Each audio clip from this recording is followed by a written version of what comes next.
नमस्कार प्रेक्षकांनो, तुमचं सर्वांचं मनपूर्वक स्वागत आहे. ठरलं तर मगचा आजचा व्हिडिओ ऐकत आहोत, म्हणजेच 1 मार्चचा व्हिडिओ. सायली आणि अर्जुन गार्डनमध्ये बसलेले असतात. तेव्हा सायली विचारते, काय विचार करताय? तर अर्जुन म्हणतो, नागराजबद्दल विचार चालू आहे. जे काही बोलला होता ना, मयासूर, जमीन, पाणी, याचा अर्थ काय असेल? तेव्हा सायली म्हणते, मयासूर नावाचा एक राक्षस होता आणि त्याने एक हसी महल बांधलेला होता.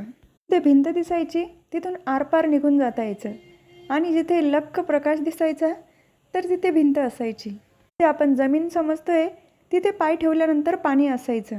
तर अर्जुन म्हणतो, वाव, हे तर खूप इंटरेस्टिंग आहे. म्हणजे जसं दिसतं तसं नसतं आणि या सगळ्यांचा उलगडा घरातच होईल असंही म्हणाला होता, म्हणजे घरातले मेंबर. त्यानंतर एका फरचीवर ते सगळ्यांची नावं लिहितात. तर सगळ्या नावांच्या पुढे क्रॉस केलेलं असतं आणि शेवटी प्रियाचं नाव येतं. तेव्हा त्यांना आठवतं की नागराज हे पण बोलला होता, तुमचं प्रिय घर आतून पोखरलं जाते. प्रिय शब्दावर त्यांनी जास्त जोर दिला होता. याचा अर्थ प्रिया तर नसेल. दोघांच्या तोंडातनं एकाच वेळेला प्रिया नाव निघतं. त्यांना त्यांच्या प्रश्नाचं उत्तर मिळालेलं असतं. हातावर हात ठेवून म्हणतात, आता मिशन तन्वी. तर दुसरीकडे सचिन अस्मितासाठी दुधामध्ये जायफळ मिक्स करत असतो. तर हेतू असतो अस्मिताला दूध पाजून ती गाढ झोपून जाईल आणि त्याला सॅमकडे भेटायला जाता येईल. त्याच वेळेला तिथे अस्मिता येते, तिला बसायला लावतो आणि ते दूध आग्रहाने प्यायला लावतो. तेव्हा अस्मिता म्हणते, जेव्हा मम्मा मला दूध देते ना, मला अजिबात आवडत नाही, पण आता तू सांगतोय ना म्हणून मी पिणार आहे. सचिन मनातच बोलत असतो, असाच आंधळा विश्वास माझ्यावर ठेवत जा, म्हणजे सगळ्या गोष्टी माझ्या मनानुसार होतील. नंतर अस्मिता झोपून जाते आणि तो साक्षीला मेसेज करतो, मी आत्ता निघालोय. ब्लॅक कलरची उडी घालून तो बाहेर निघतो. त्याच वेळेला समोर त्याला अर्जुन आणि सायली बसलेली दिसतात. तो परत घरामध्ये निघून जातो. त्याच वेळेला त्याला साक्षीचा फोन येतो. अजून आला कसा नाही. तेव्हा तो म्हणतो, माझी आई उठली आहे, मला आता बाहेर येता येणार नाही. तेव्हा साक्षी म्हणते, आता बस कर तुझं खोटं बोलणं. 2 मिनिटाच्या आत तू बाहेर आला पाहिजे, नाहीतर मी मध्ये येईल आणि मला माहिती आहे तू अन्नपूर्णा निवासमध्ये आहे. सचिन म्हणतो, नाही ग, मी माझ्या घरी आहे ना. साक्षी म्हणते, तू येतो बाहेर की मी येऊ मध्ये? तेव्हा तो तिला म्हणतो, थांब मी येतो. त्यानंतर अर्जुन सायली मध्ये येतात. तो जिन्याच्या खाली लपून बसतो. अर्जुन सायली बेडरूममध्ये निघून गेल्यानंतर तो बाहेर येतो. अर्जुन सायली रूममध्ये जातात. त्यावेळेला सायली फोन शोधते, पण तिला काही सापडत नाही. नंतर तिला आठवतं की ते बाहेर जेव्हा बसलेले ते तिथेच फोन राहिला असेल. ते दोघंही फोन बघण्यासाठी खाली येतात. तर दुसरीकडे सचिन साक्षीला भेटायला आलेला असतो. तेव्हा साक्षी विचारते, तू इथे सुभेदारांच्या घरी काय करतोय? तेव्हा सचिन परत एक खोटं बोलतो. डॉक्टर अश्विन आहे ना, त्याच्याकडे माझ्या आईची ट्रीटमेंट चालू आहे, त्यामुळे आमच्यामध्ये मैत्री झाली आणि त्याने मला काल जेवायला बोलवलं. उशीर झाला म्हणून मी थांबून घेतलं. आता हे सगळं तुला फोनवर सांगणार का? तेव्हा साक्षी मनातच विचार करते, सचिन अजून पण का मला खरं सांगत नाही आहे? अस्मिताबरोबर त्याचं लग्न झालेलं आहे, त्याने सांगून टाकलं पाहिजे ना. नंतर साक्षीला मिठी मारतो आणि म्हणतो, सॅम, मी तुला खूप मिस करत होतो आणि तू पण मला मिस करत होती ना. तर दुसरीकडे अर्जुन आणि सायली बाहेर आलेले असतात. ते दोघंही फोन शोधतात, पण फोन काही सापडत नाही. नंतर सायलीला आठवतं की तिचा फोन किचनमध्येच राहिला आहे. तेव्हा अर्जुन म्हणतो, वा, हेच जर माझ्याकडनं झालं असतं किती ओरडली असते मला.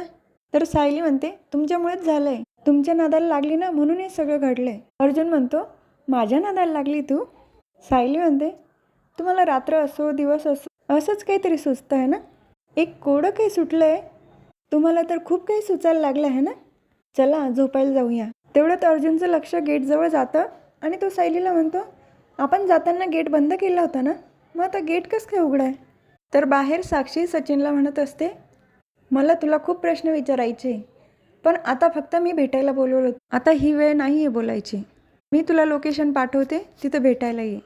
तर अर्जुन सायली गेटच्या दिशेने येत असतात. तर सचिन म्हणतो, ठीक आहे, उद्या नक्की भेटूया, गुड नाईट. तेव्हा साक्षी म्हणते, आत्ताही तुला किती घाई आहे जाण्याची? उद्या तरी येशील ना, का अजून काहीतरी कारण सांगशील? तर सचिन म्हणतो, तुला असं वाटतं का मला तुला भेटायचं नसतं? मी उद्या नक्की येईल. त्याच वेळेला अर्जुन सायली गेटच्या बाहेर आलेले असतात आणि त्यांनी सचिनला आणि साक्षीला बघितलेलं असतं, पण साक्षीच्या चेहऱ्यावर मास्क लावलेलं असतं, त्यामुळे ती साक्षीच आहे हे लक्षात येत नाही. अर्जुन म्हणतो, सचिन कोणाशी बोलतोय? तेवढ्यात साक्षी तिथून पळते. अर्जुन लाकूड मारून फेकतो तर साक्षी खाली पडते. सायली तिला पकडायला जाते. अर्जुन सचिनला पकडतो. सायलीने साक्षीला पकडलेलंच असतं, पण तिच्या हातातनं ती निसटते आणि लगेच गाडीमध्ये बसून निघून जाते. त्यानंतर अर्जुन सचिनची कॉलर पकडतो आणि त्याला विचारतो कोण होती ती मुलगी. तेव्हा सचिनच्या लक्षात येतं की अजून अर्जुनला कळालं नाही ती साक्षीच होती. तर परत तो एक खोटं बोलतो, अरे ती मुलगी नव्हती, पुरुष होता. तर अर्जुन म्हणतो, अजून एक खोटं बोलतोय ना तू, अस्मिताईला फसवतो अजूनसुद्धा. तर सचिन परत एक खोटी स्टोरी सांगतो, मी एका माणसाकडून लोन घेतलेलं होतं आणि त्याचेच पैसे वसूल करायला आला होता आणि हेच जर कोणाला समजलं असतं सुभेदारांच्या जावयाने कर्ज घेतलेलं आहे तर सुभेदारांचं नाव खराब झालं असतं ना. मी काही बोललो नाही आणि अस्मिताला पण टेन्शन आलं असतं. तर अर्जुन म्हणतो, तो पुरुष नव्हता, मुलगी होती, बोलतो का नाही खरं. अर्जुन हात उचलतो तेव्हा सायली त्याला थांबवते, अहो थांबा, रागाच्या भरात हात उचलू नका, अस्मिताईंना कळलं तर त्यांना आवडणार नाही. तर अर्जुन म्हणतो, हो आता खरं खोटं अस्मिताईसमोरच होईल. तर हा भाग इथेच संपतो. पुढील भागात बघायला मिळतं की अर्जुन सायलीने अस्मिताला सांगितलेलं असतं. तेव्हा अस्मिता म्हणते, इथून पुढे जे काही घडेल ना ते मी आणि सचिन बघून घेऊ, तुम्ही यामध्ये पडू नका. तर बेडरूममध्ये आल्यानंतर अर्जुन म्हणत असतो, खोटं बोलतोय सचिन. तर सायली म्हणते, अंधार असून पण माझ्या लक्षात आलं होतं की ती मुलगी आहे, पण अस्मिताईंना कसं सांगायचं. तर दुसरीकडे चैतन्य अर्जुनला विचारत असतो, तू इन्स्पेक्टर सावंतांना सांगितलं का.